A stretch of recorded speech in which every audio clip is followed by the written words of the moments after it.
অনেকে বলে এই সবজির রেসিপিটা দিতে, পেঁয়াজ রসুন ছাড়া কীভাবে আমি সবজি রান্না করি। চলেন আজকে আমি দেখাই আমি কীভাবে এই সবজিটা রান্না করি। হ্যালো এভরিওয়ান, আসসালামু আলাইকুম, আমি সুমায়া। তো আজকে আমি আপনাদের এই রেসিপিটা দেখাবো নিরামিষ সবজি কীভাবে রান্না করি। তো এখানে আমার বাসায় ছিল কুমড়ো, আলু, মানে অল্প অল্প সবজি আমি রেখে দিই, বেশি থাকলে এখান থেকে অল্প অল্প করে রেখে দিই পরের দিন সবজি রান্নার জন্য। তো এখানে প্রথমে গরম পানির মধ্যে আমি সবজিটা দিলাম, তারপরে হলুদ গুঁড়া, মরিচ, লবণ আর হালকা আদা বাটা। এখানে আপনার জিরা বাটা দেবেন, আমি এখানে শুধু আদা বাটাটা ইউজ করছি, কারণ এখানে নিরামিষ হবে, এখানে পেঁয়াজ যাবে না, রসুন যাবে না, এজন্য আমি কিছুই দিই না। তো এখানে ঢেকে দিলাম।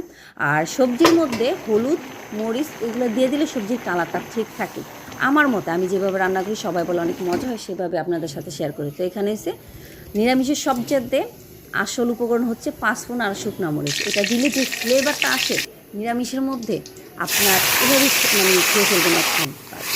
তো এই যে আমার দিয়ে দিলাম নিরামিষটা ঢেলে।